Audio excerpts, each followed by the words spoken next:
মই আপোনালোকৰ বাবে বিপুল বৰ্মনে ভাল খবৰ লৈ আহিছো আৰু আপোনালোকে দেখিছে যে মই কাৰ্বি আংলঙৰ এইখন পহু লৈ আহিছো আৰু এইখন ডিমা হাছাওৰ ৰিচা লৈ আহিছো। গতিকে কাৰ্বি আৰু ডিমাছাৰ ক্ষেত্ৰত এই ষষ্ঠ অনুসূচিত যিকোনো মুহূৰ্তত যেনেধৰণে 244A আৰ্টিকল ইমপ্লিমেণ্ট হবলৈ গৈ আছে, পোনপ্ৰথমবাৰৰ বাবে সকলোখিনি যিহেতু মিলি গৈছে। মই ইয়াৰ আগৰ ভিডিঅ' এটাত কৈছিলো যে দিল্লীতো নৰেন্দ্ৰ মোদীৰ চৰকাৰ আছে, দিছপুৰতো ডক্টৰ হিমন্ত বিশ্ব শৰ্মাৰ চৰকাৰ আছে, ডিফুতো তুলিৰাম ৰংহাঙৰ কাউন্সিল আছে আৰু ডিমা হাছাওতো দেৱলাল গাওলোছাৰ কাউন্সিল আছে। গতিকে চাৰিওটা দি থকাৰ পিছত এইবাৰ এটা সুবৰ্ণ সুযোগ আহিছে যে 244A ইমপ্লিমেণ্ট হ'ব। গতিকে যি ধৰণে ইয়াৰ আগত ষষ্ঠদশ অসম বিধানসভাৰ প্ৰথমখন অধিৱেশনত শপত গ্ৰহণ কৰাৰ সময়ত তেতিয়া তুলিৰাম ৰংখাঙৰ MLA তেখেতে যি ধৰণে সকলোখিনি কথা কৈছিলে, তাৰ পিছতে দিছপুৰত এতিয়া ফাইল মুভ হৈছে। আমি জানিছো যে যিকোনো মুহূৰ্তত কেবিনেটৰ সিদ্ধান্ত হ'ব। তাৰ পিছত এইবাৰৰ বাজেট অধিৱেশনতে এই যিটো ইয়াৰ পৰা এটা প্ৰপ'জেল দিল্লীলৈ পঠাব লাগে বুলি প্ৰপ'জেল এটা যোৱাৰ পূৰ্ণ সম্ভাৱনা আছে। গতিকে এই ক্ষেত্ৰতে কোনবোৰ কথা আৰু আগবাঢ়িবলগীয়া আছে, ক'ত বাধা আছে, গোটেই কথাবিলাক মই আপোনালোকক জনাব বিচাৰিছো। কাৰণ সেই 50ৰ দশকৰ পৰা সেই যে তেতিয়া মিকিৰ পাহাৰ আছিলে, তেতিয়াই কি কাৰণে মেঘালয়ৰ লগত নগ'ল, NC হিলছক আৰু মিকিৰ পাহাৰক নোযোৱাৰ ক্ষেত্ৰত সেই সময়ত ইন্দিৰা গান্ধীৰ কি প্ৰস্তাৱ আছিলে বা জয়ভদ্ৰ হাগজেৰে কি কাৰণে এটা ভোটত জিকিছিলে, এই গোটেই কথা বতৰাবিলাক লৈ মই পাহাৰীয়া ৰাইজৰ হৈ সমৰ্থন জনাই মই 244A এই আৰ্টিকলটো ইমপ্লিমেণ্ট হোৱাৰ কাৰণে মই তেখেতসকলৰ দাবীৰ প্ৰতি সঁহাৰি জনাই গোটেই আপোনাৰ কাৰ্বি আংলঙৰ দুৱাৰ আমলাৰ পৰা দুৱাৰবাগৰি আৰু ডিমা হাছাওৰ হাফলং 1 নম্বৰ সমষ্টিৰ পৰা 28 নম্বৰ চেমখৰলৈকে সকলো জনসাধাৰণ, বিভিন্ন জাতি জনগোষ্ঠী, বিশেষকৈ যদি আমি কওঁ যে কাৰ্বি আৰু কাৰ্বি আংলঙত থকা বিভিন্ন ধৰণৰ জাতি জনগোষ্ঠীয়, ডিমাছাই হওক বা নন কাৰ্বি হওক বা নন ট্ৰাইবেল হওক বা ডিমা হাছাওৰ ক্ষেত্ৰত তাত ডিমাছা হওক বা বিভিন্ন জনজাতীয় লোক, যি ধৰণে মাৰ, পেইটে, গাংতে, মিজো, কুকি,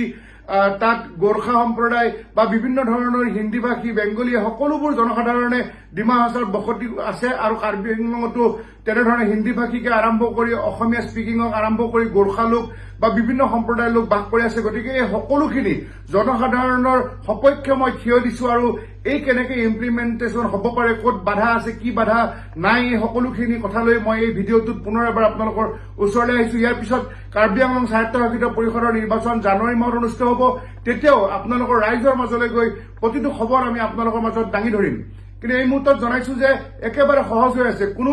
সংসদৰ মজিয়াত আপোনাৰ 2/3 মেজৰিটিৰ কথা নাহে। এতিয়া এটা স্পেচিয়েল পাৱাৰ দিয়া আছে ষষ্ঠ অনুসূচিত কেৱল মাত্ৰ অসমৰ কাৰণে 271B। যেনেধৰণে আগতে কাশ্মীৰৰ ক্ষেত্ৰত সংবিধানৰ 370 আৰ্টিকল আছিলে, ঠিক তেনেকে এতিয়া আমাৰ 244A আৰ্টিকলটো ইমপ্লিমেণ্ট কৰিবৰ কাৰণে সংবিধানত 371B এটা পাৱাৰ দিয়া হৈছে অসমৰ ষষ্ঠ অনুসূচিত অঞ্চলক। সেই হিচাপে 50ৰ দশকৰ পৰা যিহেতু মিকিৰ জিলা আৰু ডিমা হাছাওৰ ফালৰ পৰা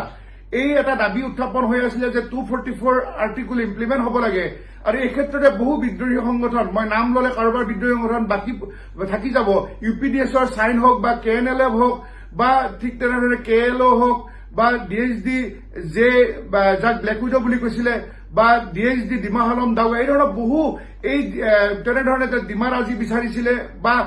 তেওঁলোকে ছেপাৰেটলিও ইয়াত সংবিধানত লিখা আছিলে যে হললিও ল'ব পাৰে বা ছেপাৰেটলিও ল'ব পাৰে। গতিকে তেওঁলোকৰ অটনমাছ ষ্টেট, এখন কোনো অসম বিভাজন হোৱাৰ কথা নাহে। মই স্পষ্টকৈ পুনৰ এবাৰ আমাৰ দৰ্শকক জনাব বিচাৰিছো যে অসম অসমে হৈ থাকিব, অসম টুকুৰা টুকুৰ নহয়, ষ্টেট উইদিন ষ্টেট। মানে তেওঁলোকে সকলোখিনি ক্ষমতা পাব, তেওঁলোকৰ মুখ্যমন্ত্ৰী থাকিব। মই আগৰ ভিডিঅ'টোত কৈছিলো যে তেওঁলোকৰ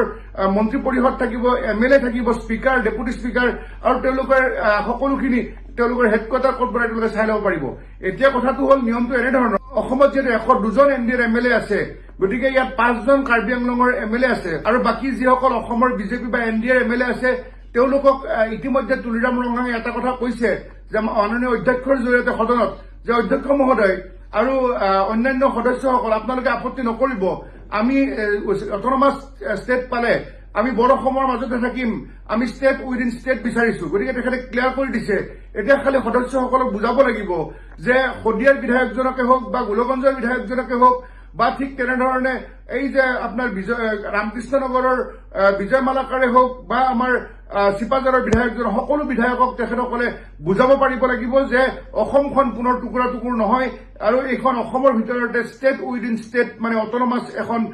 ষ্টেট পাবলৈ গৈ আছে 244 আৰ্টিকল কাৰণ এইটো প্ৰভিজন আছে ভাৰতবৰ্ষত আৰু এইটো কেৱল অসমৰ কাৰণে এই প্ৰভিজন আছে ভাৰতবৰ্ষত কোনো ৰাজ্যত 244 নাই আগতে এনেধৰণে 244 জৰিয়তে মেঘালয় এখন সুকীয়া ৰাজ্যৰ মৰ্যাদা পাইছিলে গতিকে এইটো জটিল বিষয় হৈ থকা নাই এতিয়া যথেষ্টখিনি সহজ হৈ গৈছে গতিকে অসমৰ বিধানসভাৰ বাজেট অধিৱেশনত যদি তেনেকুৱা এটা প্ৰপ'জেল যদি আমাৰ অসমৰ কেবিনেটত লোৱাৰ পিছত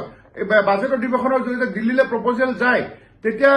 ইয়াতে ৰাষ্ট্ৰপতি এটা স্বাক্ষৰ হোৱাৰ পিছত আপোনাৰ লোকসভাত আমাৰ ডিফু যিটো আপোনাৰ ST কনষ্টিটুৱেঞ্চি লোকসভাৰ সাংসদ অমৰ সিং টিছৈ এই কথাটো উত্থাপন কৰিলে তেতিয়া সমগ্ৰ ভাৰতবৰ্ষৰ যিমানখিনি তাত MP থাকিব তেওঁলোকে ইয়াত কোনো টু-থাৰ্ড মেজৰিটি কথা নাহে মাত্ৰ তেওঁলোকৰ সংখ্যা আছে এইখন পাছ হৈ যাব আৰু তেনেধৰণে অতি সহজ পদক্ষেপতে এইখন অটনমাছ এখন ষ্টেট উইদিন ষ্টেট পোৱাৰ পূৰ্ণ সম্ভাৱনা আছে 244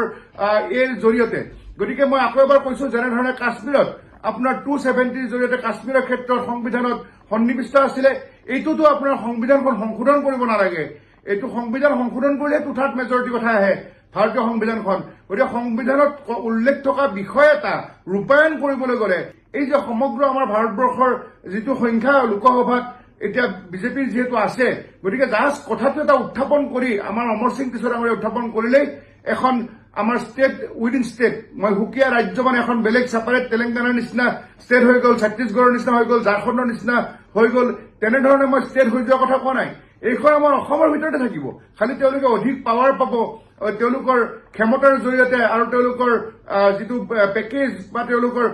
নিজাববীয়াকৈ তেওঁলোকৰ বিভিন্ন ধৰণৰ উন্নয়নৰ কাৰণে তেওঁলোকৰ সুকীয়া সুকীয়া অৰ্থনৈতিক পেকেজবোৰ তেওঁলোকৰ আহিব মাত্ৰ তেওঁলোকৰ হাতত ল এণ্ড অৰ্ডাৰটো নাথাকিব এইটো অসমৰ হাতত থাকিব গতিকে এই ক্ষেত্ৰত মই আপোনালোকক বুজাই দিলো আপোনালোকে বাতৰিটো অধিককৈ শ্বেয়াৰ কৰি দিয়ক বিশেষ জটিল হৈ থকা নাই অতি সহজ যিকোনো মুহূৰ্তত কাৰ্বি আংলঙৰ ডিমা হাছাৱে 244 ইমপ্লিমেণ্ট হৈ এক বিশেষ ৰাজ্য মানে ষ্টেট উইদিন ষ্টেট পোৱাৰ পূৰ্ণ সম্ভাৱনা আছে ধন্যবাদ